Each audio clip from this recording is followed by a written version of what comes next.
Hello नमस्ते welcome to authors talk by Trishna. Vishnu की तिजोरी द वॉल्ट ऑफ विष्णु में आप सभी का स्वागत है।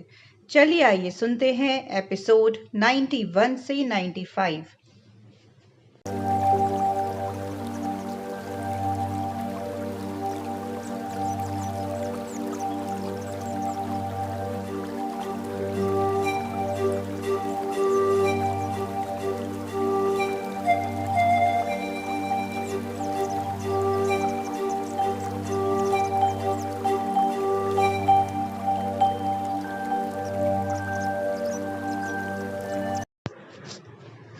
एपिसोड 91।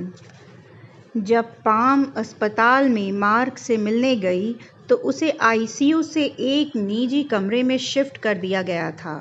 ये गलियारे से गुजरी और सीबीटीटी कर्मियों से मिली, जिन्होंने उसके ठीक होने तक बारी बारी से उसकी निगरानी की थी। उसने उनका बहुत बहुत धन्यवाद किया और मार्क की सचिव को गले भी लगाया, जो उसकी खुशी से थोड़ा हैरान थी। फिर पाम ने दरवाज़ा खोला और मार्क के कमरे में चली गई। एक नर्स मार्क को आईवी लाइन के प्रवाह की जांच कर रही थी। पाम और वह चुपचाप एक दूसरे को देखते रहे जब तक कि नर्स अपना काम खत्म करके कमरे से बाहर नहीं चली गई। जब वह वहां खड़ी होकर उसे देख रही थी तो उसे महान दार्शनिक खलील जिब्रान के शब्द याद आ गए कि एक नदी अपने डर पर तभी काबू पा सकती है जब वह समुद्र में प्रवेश करे। जैसे ही वह समुद्र में प्रवेश करेगी, उसे एहसास होगा कि यह अनुभव समुद्र के विलीन होने के बारे में नहीं, बल्कि समुद्र में बन जाने के बारे में है। पाम को आश्चर्य हुआ कि क्या वह नदी बनने के लिए तैयार है। एक लंबी चुप्पी के बाद वह बोली, क्या तुम मेरी जासूसी कर रहे थे? उसने धीरे से पूछा। मार्क ने सिर हिलाया। चीनियों को नहीं, केवल मोसाद और वीटीके को। क्यों? थाईलैंड में मेरे भयानक अनुभव के बाद से, जहां मुझे प्रताड़ित किया गया, फिर मोसाद द्वारा बचाया गया। मैं मोसाद की कई परियोजनाओं का नेतृत्व कर रहा हूं।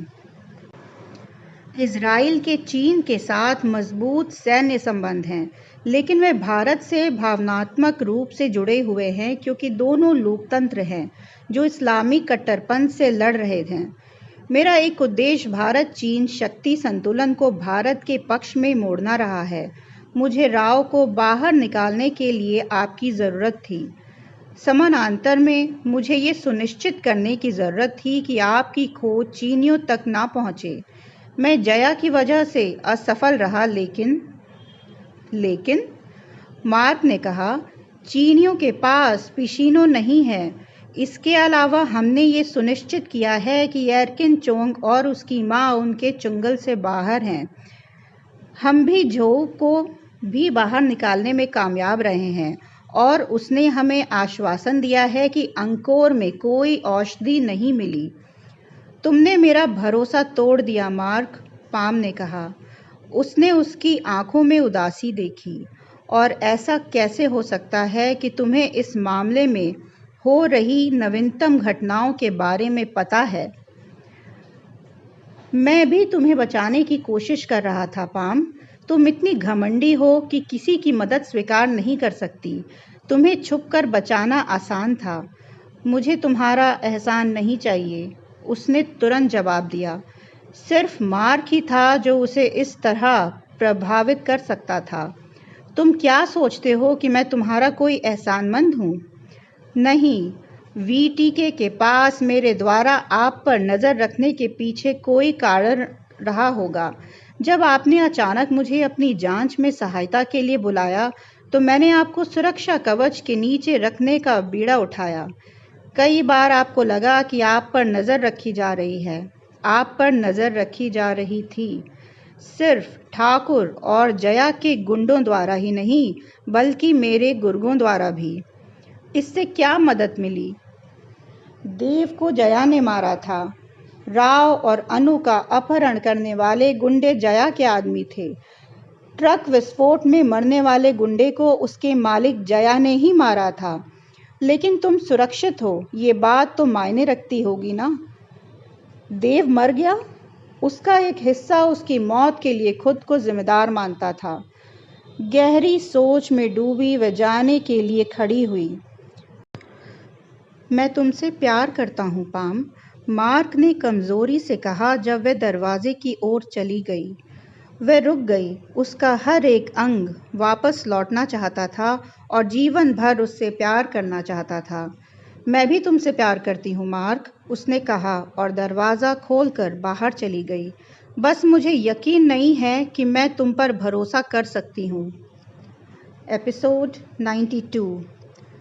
नरसिंह वर्मन ने कहा, तुम मेरे और पल्लव साम्राज्य के मित्र हो। जो चाहो मांगो, वह तुम्हारा है।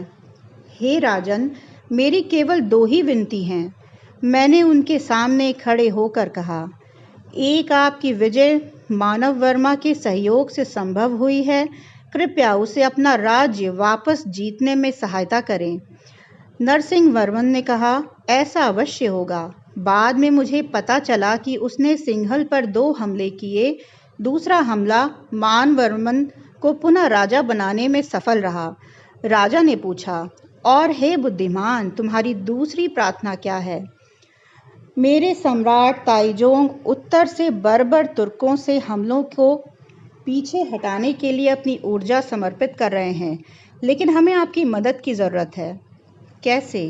हमारे पास अमृत के 2 तत्व हैं, बामाहाओ और शीपो, जो हमें फैक्सियन और बोधि धर्म द्वारा लाए गए थे, लेकिन तीसरा पिशिनो गायब है।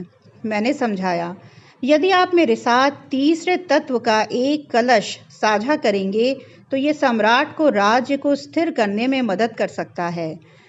नरसिंह वर्मन ने एक पल के लिए इस बारे में सोचा और फिर कहा, भविष्य में एक दिन मेरे वंशज पीछे मुड़कर देखेंगे और मुझे मूर्ख कहेंगे कि मैंने जो करने जा रहा हूँ वह किया है।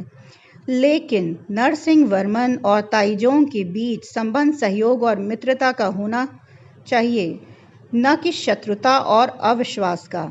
हमारे दोनों साम्राज्य अपने अपने तरीके से महान हैं। तुमने मात्र अर्जित किया है ये भिक्षु। तुम्हें पल्लवों के साथ मित्रता की भावना से ये औषधि लेनी चाहिए। सुनिश्चित करें कि इसका उपयोग बुद्धिमानी से किया जाए। मैंने राजा का बहुत बहुत धन्यवाद किया। अब जब मुझे वह चीज़ मिल गई थी जिसकी मुझे इतने दिनों से तलाश थी, तो मैं इंदु में अपनी बाकी यात्राएं हल्के मन से पूरी करने के लिए स्वतंत्र था। काशी से मैं कोंकणपुरा के साथ उत्तर की ओर इंदु के पश्चिमी तट पर शहरतापुरी नामक बंदरगाह पर पहुंचा। वहां से मैंने महाराष्ट्र के नाम से जाने जाने वाले क्षेत्र का दौरा किया। मैंने वाकाटक के शानदार बुद्ध रॉक कट मंदिरों और फिर मोहल्लों का दौरा किया जो संस्कृत भाषा का घर हैं। भारत में प्रसिद्ध कवि कालिदास, जो 4वीं या 5वीं शताब्दी में उज्जैन में रहते थे, उत्तर पश्चिम की यात्रा करते हुए मैं वल्लभी प्रायद्वीप में भरुकाचा पहुंचा, जहां व्यापारी पश्चिमी महिलाओं की भूमि के साथ सोना, चांदी, तांबा, दुर्लभ मोती, रेशम और कालीन का व्यापार करते थे। फिर मैं नालंदा वापस आ गया। शीलभद्र मुझे देखकर बहुत खुश हुए। मैंने अगले 2 महीने एक भिक्षु के साथ अध्ययन किया, जो व्याकरण और तर्कशास्त्र में विशेषज्ञ माना जाता था। उसके बाद मैंने जैसेन के अधीन अध्ययन किया, जो एक विलक्षण व्यक्ति था और बौद्ध ग्रंथों के गूढ़ अर्थों को समझाने में माहिर था। इसके बाद मुझे नालंदा में अंशकालिक व्याख्याता और शोधकर्ता के पद की पेशकश की गई, लेकिन मैंने मना कर दिया क्योंकि मैं जानता था कि औषधि के साथ चीन वापस लौटना बहुत बड़ी प्राथमिकता थी। एक रात मुझे एक भयानक सपना आया जिसमें मैंने देखा कि नालंदा बर्बाद हो गया है और इमारतों में आग की लपटें उठ रही हैं। मैं पसीने से लथपथ जाग उठा। मैं सोचने लगा कि मैं अपने द्वारा एकत्र की गई सारी सामग्री और सबसे महत्वपूर्ण शाओलिन के लिए रखे गए कलश के साथ चीन कैसे वापस जाऊंगा। मैंने सुबह अपने जैन ज्योतिषी मित्र वज्र को बुलाया। उसने मुझे चिंता न करने को कहा। वे अपने संपर्कों का उपयोग करके सम्राट हर्ष और राजकुमार से मेरी मदद करवाएगा। मैं किसी भी राजा को व्यक्तिगत रूप से नहीं जानता था और ना ही कभी उनसे परिचय हुआ था। मुझे आश्चर्य हुआ कि वज्र ये सब कैसे कर पाएगा। मैं तब हैरान रह गया जब कुछ समय बाद ही गुवाहाटी के राजकुमार ने मुझे अपने राज्य में आमंत्रित किया। मैं दक्षिण इंदु की अपनी यात्रा के दौरान गुवाहाटी गया था, लेकिन उस यात्रा के दौरान उनसे नहीं मिला था। ये अब एक आधिकारिक निमंत्रण था। हालांकि राजा पुराने धर्म के थे, फिर भी उन्होंने मेरे साथ बहुत सावधानी और सम्मान से पेश आए। मुझे राजधानी शहर में 2 महीने से ज़्यादा समय तक बहुत आराम से रखा गया। मेरी यात्रा सम्राट हर्ष के एक संदेश के कारण बीच में ही रुक गई। वे अभी-अभी एक लंबे अभियान से लौटे थे और उन्होंने सुना था कि मैं गश्ती के राजा के साथ था। उसने तुरंत उसे आदेश दिया कि उसे सबसे अच्छा बनाया जाए। हरिया के राजा कुमार तुसास मल ने नावों का एक विस्तृत बेड़ा व्यवस्थित किया और व्यक्तिगत रूप से मुझे पोलोयाका ले गए, जिसे उनके निवासी प्रयाग कहते हैं। हर्ष कुंभ मेले के बीच में था, एक तीर्थ यात्रा जो दूर दूर से लोगों को फूशुई के पानी में डुबकी लगाने के लिए आकर्षित करती थी। सम्राट ने आधी रात को मुझसे मुलाकात की। उनके साथ सैकड़ों लोग थे जो जलती हुई मशालें पकड़े हुए थे और कई अन्य लोग सम्राट के कदमों के साथ ताल में ताल मिलाते हुए सुनहरे ढोल बजा रहे थे। उन्होंने हजारों लोगों को एक उत्सव में आमंत्रित किया था जिसमें उन्होंने अपने युद्ध के घोड़ों, हाथियों और सैन्य भंडारों को छोड़कर अपनी सारी संपत्ति दान कर दी थी। सम्राट मेरे पास आए, मेरे सामने झुके, मेरे पैरों पर फूल बिखेरे और मेरी प्रशंसा में उनके द्वारा लिखे गए कई छंद पढ़े। सम्राट ने मुझ पर इतना स्नेह और सम्मान बरसाया। कुछ सप्ताह बाद सम्राट हर्ष और राजा राजकुमार ने एक महान वाद विवाद का आयोजन किया, जिसमें 18 जागीरदार राज्यों के राजा, 3000 बौद्ध भिक्षु और 3000 हिंदू और जैन विद्वान और पुजारी शामिल थे। सम्राट हर्ष ने एक शानदार भोज का आयोजन किया और आमंत्रित लोगों में से प्रत्येक को महंगे उपहार दिए। मेरे मित्र वज्र को मुझे दोनों राजाओं के दरबार में लाने के लिए उचित पुरस्कार दिया गया। हर्ष ने आस्था के मामले में एक बेहतरीन संतुलन का काम किया। वे हर दिन सूर्य पूजा के अनुष्ठान करते थे और शिवों की दैनिक प्रार्थना में भाग लेते थे। साथ ही कई बौद्ध प्रयासों का समर्थन भी करते थे। हर्ष ने मुझे चीन के बारे में कई गहन प्रश्न पूछे। मुझे लगता है कि मैंने उनके और सम्राट ताइजोंग के बीच अच्छे कूटनीतिक संबंध सुनिश्चित करने में महत्वपूर्ण भूमिका निभाई। एपिसोड 93। ठाकुर 20 साल का एक युवा सैनिक था जिसे पकड़ लिया गया। उसे और उसके साथियों को तिब्बत में चोंगे मठ के पास एक शिविर में रखा गया। चीनी अधिकारियों ने भारतीय सैनिकों की वफादारी तोड़ने के लिए धमकी और समय दोनों का इस्तेमाल किया। ठाकुर को एक छोटे से ठंडे कमरे में एकांत कारावास में रखा गया था और बाकी सब को छोड़कर रेडियो पैकिंग प्रसारण सुनने के लिए मजबूर किया गया था और उनकी एकमात्र पढ़ने की सामग्री चीनी कम्युनिस्ट साहित्य थी। लेकिन समय पर भोजन मिलता था, भले ही वह हमेशा चावल और मूली ही होता था, और उन्हें अपने शरीर पर पहने कपड़ों के लिए आभारी होना पड़ता था। हर दिन उनके चीनी पर्यवेक्षक उन्हें समझाते थे कि चीन की सरकार और उसकी नीतियां भारत की तुलना में कई बेहतर क्यों हैं। धीरे धीरे उनके अपहरणकर्ताओं ने उनके लिए दिए जाने वाले उपहारों की संख्या और प्रकार बढ़ा दिए। एक सिगरेट, नहाने के लिए गर्म पानी, एक कैंडी का टुकड़ा। लेकिन इन छोटे मोटे उपहारों के साथ 2 घंटे का साक्षात्कार भी था, जिसमें उनसे पूछा गया था कि युद्ध के लिए भारत की तैयारी कितनी खराब थी।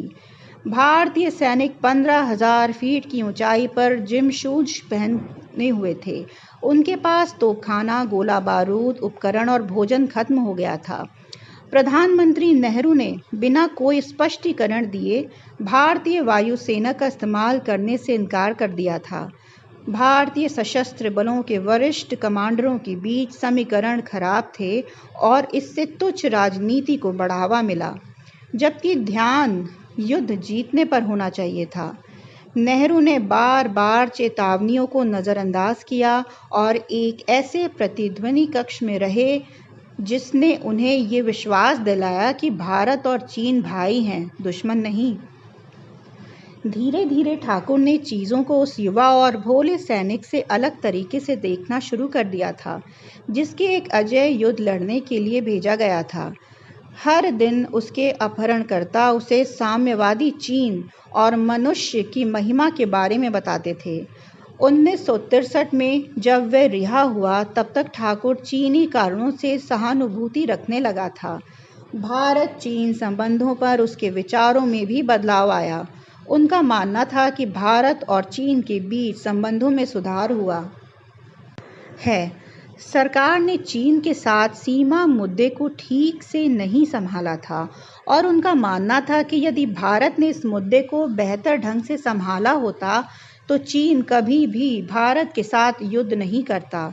लेकिन चीनियों ने ठाकुर को एक बहुत महत्वपूर्ण बात भी सिखाई कि अपनी सच्ची भावनाओं को कभी किसी के सामने प्रकट ना करें।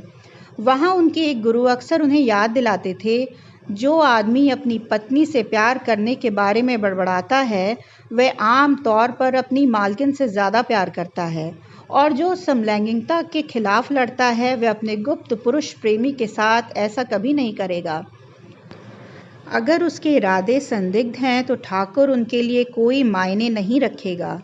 वह भारत में निजी तौर पर उनका आदमी होगा, लेकिन सार्वजनिक रूप से उसे चीन विरोधी रुख अपनाना होगा। यही एकमात्र तरीका था जिससे वह कम्युनिस्ट कारणों की सहायता कर सकता था। ठाकुर आखिरकार सुरक्षित रूप से दिल्ली वापस आ गया, युद्ध नायक के रूप में नहीं, बल्कि उन कई बहादुर सैनिकों में से एक के रूप में जिन्होंने अपने राजनीतिक आकाओं की गलतियों के बावजूद अपना सर्वश्रेष्ठ प्रदर्शन किया था। उन्होंने अपने चीनी आकाओं की सलाह का अक्षरश पालन किया, चीनी खतरे के बारे में लगातार प्रशासनों को चेतावनी दी, पाकिस्तान और चीन के बीच सौहार्द की भविष्यवाणी की और भारतीय तैयारियों की आवश्यकता के बारे में सार्वजनिक बयान दिए। उनकी ज़ुबान भारत के लिए बोलती थी, लेकिन उनका दिल चीन के लिए धड़कता था। एपिसोड 94।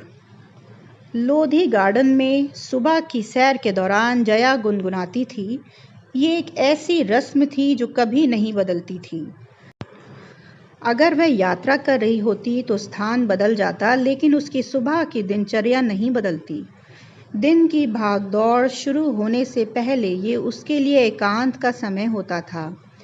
ज़्यादातर दिनों में वह अकेली ही चलती थी। जब कोई परिचित व्यक्ति उसके पास से गुजरता तो वह सिर्फ सिर हिलाकर उसका अभिवादन करता, क्योंकि वह अच्छी तरह से जानती थी कि वह बातचीत में शामिल नहीं होना चाहती। इसके अलावा वहाँ एक और भी था। उसके साथ एक डॉबरमैन कुतिया बंधी हुई थी। ड्रग्स के साथ गर्मी में लाई गई कुतिया देव को खत्म करते समय रॉटविलर को विचलित करने में उपयोगी साबित हुई थी। उसकी दिनचर्या तय थी, सुबह 6 बजे उठना और 1 कप चाय पीना, 1 घंटे की सैर पर निकलने से पहले 1 घंटे योग करना, घर लौटकर अगले घंटे देश भर के अखबारों को पढ़ते हुए बिताना और दिन की पहली कुछ बिना फिल्टर वाली कैमल सिगरेट पीना। अपनी दिनचर्या के कारण वे हमेशा फिट रहती थी, इतनी फिट कि मोटरसाइकिल चला सकती थी और साथ ही ग्रेनेड को सही दिशा में फेंक सकती थी। 30 मिनट चलने के बाद उसे सादे कपड़ों में 2 पुलिस अधिकारियों ने रोक लिया। मैडम, आपको हमारे साथ आना होगा, उनमें से एक ने कहा। कृपया शोर न मचाएं, ये इलाका हमारे लोगों से भरा पड़ा है। आप कौन हैं? उसने पूछा, लेकिन वह पहले से ही जवाब जानती थी। वे गेट के ठीक बाहर खड़ी सर्वव्यापी लाल मारुति के पास पहुंचे। वे स्वेच्छा से अंदर गई। उसके होठों पर प्रार्थना थी, उसके हाथों में लॉकेट उसकी गर्दन के चारों ओर था। जो कोई भी उसे जानता था, उससे उसका ये कदम अजीब लगता, क्योंकि जया एक घोषित नास्तिक थी। उसके पिता माँ दुर्गा की भक्ति में पूरी तरह से लीन थे, लेकिन इससे उन्हें केवल कैंसर में असमय मृत्यु ही मिली। जेएनयू में बिताए वर्षों ने जया के इस विश्वास को और पुख्ता कर दिया था कि ईश्वर केवल आलसी लोगों के लिए एक बहाना और चतुर लोगों के लिए एक उपकरण है। बुद्धिमत्ता में उसके वर्षों ने उसे दुनिया के घिनौने अंधेरे पक्ष से अवगत करा दिया था, जो विश्वास के ताबूत में अंतिम कील थी। भरी हुई गाड़ी में बैठी जया के सिर में खूबसूरत यादें घूम रही थीं। वे जेएनयू की छात्रा थी और school of language literature and cultural studies के मास्टर डिग्री हासिल कर रही थी। तब तक ठाकुर रक्षा प्रतिष्ठान में ऊंचे पदों पर पहुंच चुके थे और सेना प्रमुख के लिए एक प्रमुख उम्मीदवार के रूप में तेजी से उभर रहे थे। उन्हें सेना प्रमुख के पद के लिए आमंत्रित किया गया था। जेएनयू में भारत की रक्षा रणनीति के बारे में एक व्याख्यान था। पहली पंक्ति में बैठी युवतियों में से एक जया थी, जो सपने देखने वाली थी और सोचती थी कि आदर्शवाद किसी भी लड़ाई को जीत सकता है। तब तक जेएनयू मार्क्सवादियों के गढ़ के रूप में जाना जाने लगा था। विश्वविद्यालय में राजनीतिक जीवन बहुत तीव्र था और किसी न किसी तरह की राजनीति में गहरी आस्था के बिना स्नातक होना असंभव था। जया कोई अपवाद नहीं थी। व्याख्यान के बाद वह ठाकुर से उनका ऑटोग्राफ लेने के लिए झिझकते हुए उनके पास गई थी, जिसके कारण उन्होंने पास के एक रेस्टोरेंट में एक कप कॉफ़ी भी पी थी। ठाकुर पहले से ही शादीशुदा थे, लेकिन उन्हें अपनी उम्र के से 20 साल छोटी एक महिला से प्यार हो गया था। वे अपनी शामें ठाकुर के एक दोस्त के खाली पड़े गेस्ट हाउस में माओ, लेनिन, मार्क्स और एंगल्स पढ़ते हुए बिताने लगे। रातें भी उतनी ही यादगार थी। और फिर ठाकुर की पत्नी को उनके प्रेम संबंध के बारे में पता चल गया।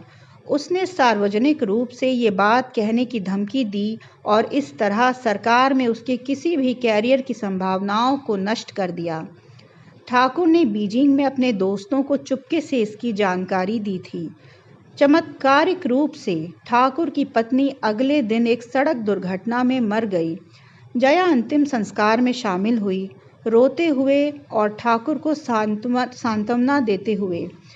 वे अब एक ऐसी टीम बन गए थे जिसे अलग नहीं किया जा सकता था। उनके रिश्ते को खून के बलिदान से सील कर दिया गया था। वे नियमित रूप से लाल कोट में जानकारी साझा करने के लिए मिलते थे, चुभती आंखों से दूर। कभी कभी वे कार में प्यार करते थे। ठाकुर ने जया को उस चुनिंदा समूह में शामिल किया था जो अगले कुछ दशकों तक भारत के रहस्यों को चीनियों को सौंपता रहेगा। ये न केवल एक लाभदायक पेशा था, जोखिम भरा शायद, बल्कि भारत के साम्यवादी रास्ते पर चलने के संभावित इनाम का वादा भी करता था। जया की ज़रूरतें सरल थीं और वित्तीय प्रोत्साहन बहुत मायने नहीं रखता था।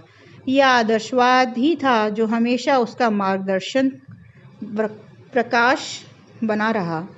इस बीच ठाकुर रक्षा प्रतिष्ठान में उतने वरिष्ठ हो गए थे कि जब भी ज़रूरत होती तो भारतीय सेना के लिए बाधाएं खड़ी कर सकते थे। जया ने अपनी सांसों में प्रार्थना की। उसकी आवाज़ ऊपर नीचे हो रही थी और उसने अपनी गर्दन के चारों ओर लॉकेट को बार बार चूमा।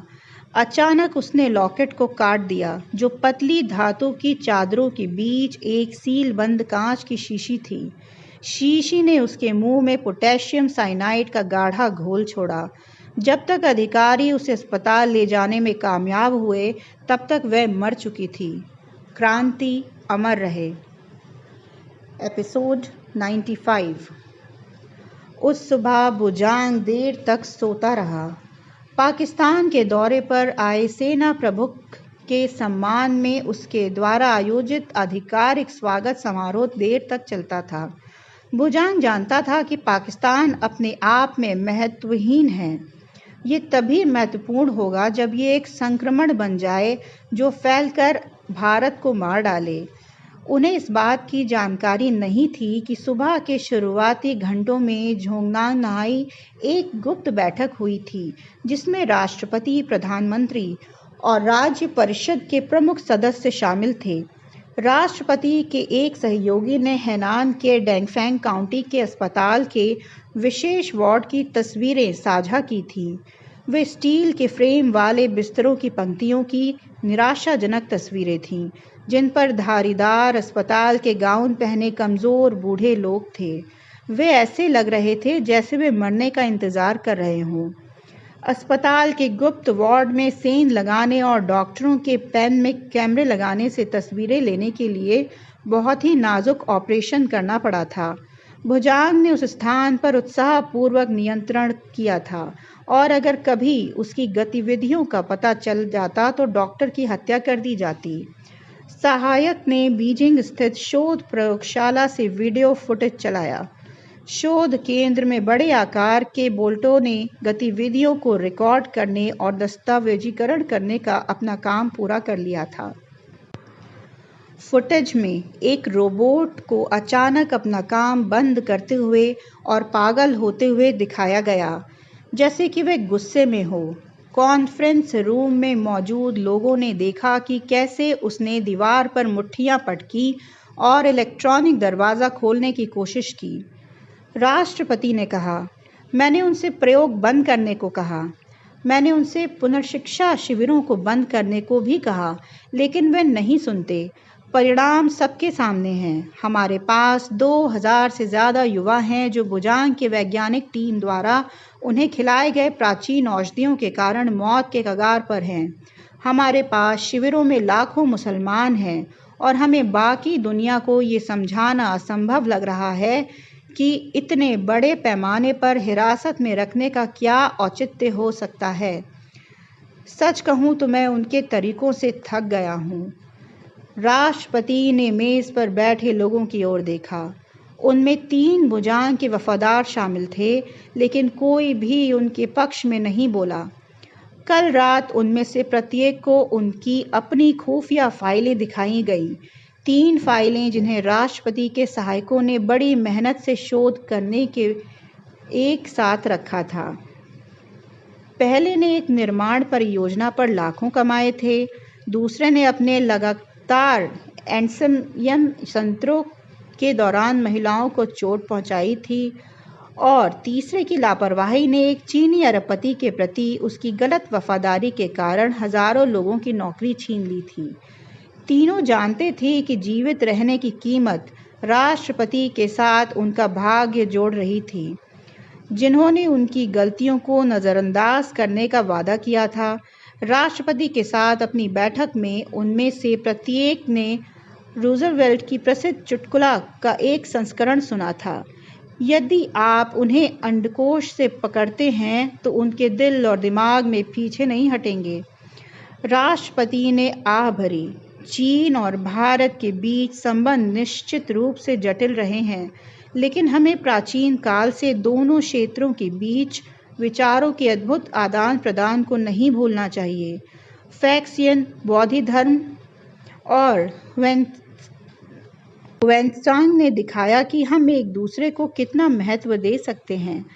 अगर अंग्रेज़ों ने हमारी आपसी सीमाओं को परिभाषित करने में कोई गलती नहीं की होती, मूर्खतापूर्ण तरीके से आधुनिक समय के कई विवादों से बचा जा सकता था। हम दुनिया के 2 सबसे अधिक आबादी वाले क्षेत्र हैं, और हमारे देश दुनिया की आबादी का 35% हिस्सा हैं। और हाँ, विवाद होंगे, लेकिन क्या हम अपने मतभेदों पर काम करते हुए आगे बढ़ने के तरीके नहीं खोज सकते? और क्या हमें ऐसा करने के लिए अलौकिक पुरुषों की आवश्यकता है? मेरे गुरु डेंग शियाओपिंग चाहते थे कि हम अपनी समस्याओं को समझदारी से हल करें। चीनी प्रधानमंत्री, जिन पर कम्युनिस्ट पार्टी के पुराने सदस्यों का भरोसा था, ने अपनी बात रखी। हम आर्थिक और सैन्य दृष्टि से भारत से बहुत आगे हैं। हमें उन्हें प्रतिस्पर्धी के रूप में सोचना बंद कर देना चाहिए। भारत की प्रगति हमारे लिए अपनी आर्थिक प्रगति की ओर तेज करने का एक तरीका हो सकता है। कल्पना करें कि इस तरह के रिश्ते से क्या हो सकता है। हमें माओ त्से तुंग बनाम देंगे शियाओपिंग के बारे में सोचना बंद कर देना चाहिए। इसके बजाय हमें दोनों से सर्वश्रेष्ठ विचार लेने और उन्हें काम में लाने पर ध्यान केंद्रित करने की आवश्यकता है। राष्ट्रपति ने कमरे में चारों ओर देखा। जापानी लोग 3 रहस्यवादी बंदरों की बात करते हैं जो ना तो बुराई देखते हैं, ना ही बुराई सुनते हैं और ना ही बुराई बोलते हैं। दुनिया भूल गई है कि ये धारणा सबसे पहले हमारे कन्फ्यूशियस से आई थी, जिन्होंने 3 नहीं बल्कि 4 तत्वों की बात की थी। चौथा तत्व था कोई बुराई ना करना। मेरा मानना है कि अब समय आ गया है कि हम उस चौथे तत्व के अनुसार जिएं। जब उन्हें विश्वास हो गया कि सभी लोग उनके पक्ष में हैं, तो उन्होंने पूछा, क्या हम मतदान करें? लोगों ने सोते हुए बुजांग की गिरफ्तारी और कारावास के पक्ष में मतदान किया। तो आज के लिए इतना ही। बहुत बहुत धन्यवाद। अगर आपको अच्छा लगा तो मेरे चैनल को लाइक, शेयर और सब्सक्राइब ज़रूर करें। शुभ रात्रि।